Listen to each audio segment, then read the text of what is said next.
I play. Baby, won't you come my way? Come my way.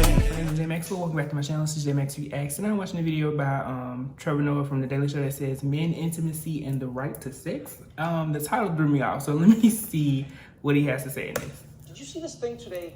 I think it was trending for a moment on Twitter about like the right to sex. Did you see this? Did anyone?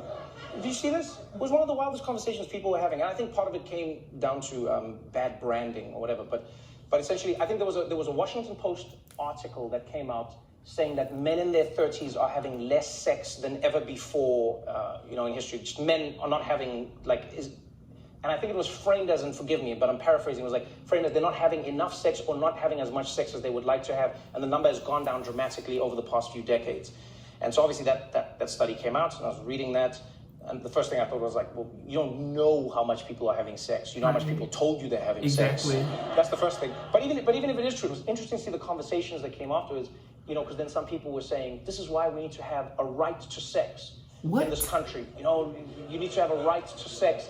No, and I think it got, that's why I say bad branding. I think what some people were saying was, we need to decriminalize sex work in America and in the world because we've created these structures that now make people ashamed that conversation, I don't even think I'm, close to being qualified to speak on. I think sex workers have actually started many great conversations around how they think the industry should be formalized and changed.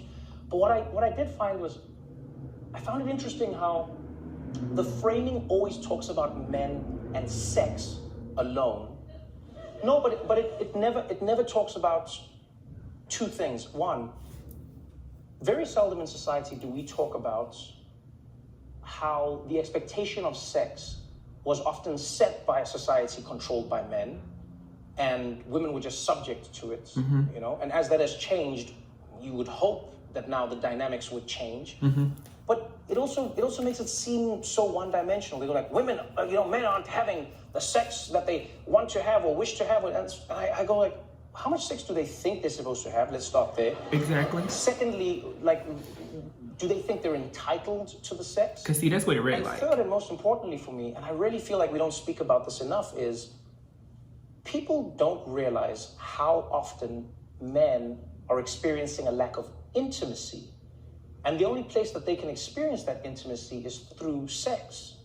We've created a society where men are so afraid to be vulnerable with each other, to be, sensitive with each other, to care for each other, to love each other. Even saying that as a guy, you always have to change and be like, you can't just say, I love you. You have to be like, I love you, dog. You know what I mean? You got to throw it, like you can't just say it. And it's interesting because that is where I do feel women have done a much better job of being there intimately for each other. Not sexually, but intimately.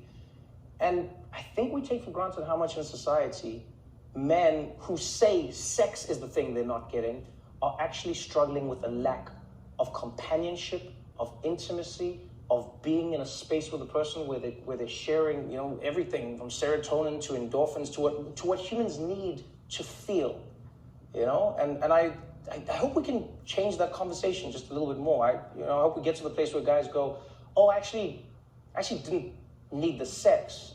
I needed to be held.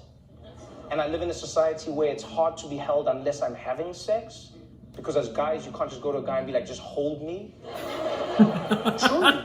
And I hope the conversation goes there, not just from, well, a right to sex. It's like, no, sometimes you just want to be held. There are many sex workers who've talked about this, where they'll talk about how many men will pay them and then say, hey, can we just talk?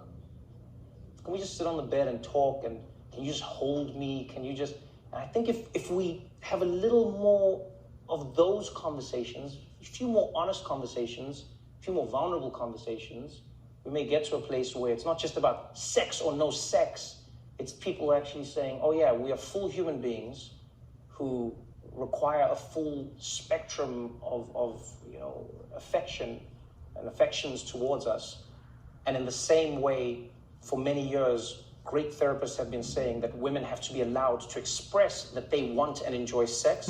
I think we also have to encourage men in society to go, hey, I want to express and enjoy intimacy despite or apart from sex. And maybe we can make it happen. What do you think? You have You can try. Yeah? You can try. Give me a hug. Give me a hug. I love you, man. Give me a hug. You try to make this natural. Just keep this thing going. That's it, man. I appreciate you, man. I appreciate it. I love you, man. I love you, man. I love you, man. I love you. Okay. All right, that was a good one. It does, like I said, the title threw me off. The right to sex, I'm like, because we did live in a society at one point, and there's still men out here who believe that they are inherently owed sex just by being the man, or just by being the provider, just by being the head of the household. And it does not work like that. You don't own that woman. And, you know, even to the women who are a little bit more bossed up and they have, you know, men who are a little, maybe they don't make as much, maybe, you know, the woman is head of the household, you don't own him either. Like, you know, we don't own people. I think part of why we see marriages beginning to fall apart is because people are beginning to see stuff like this and have these types of thoughts where those traditional views and values are being debunked and more than anything just identified as bullshit.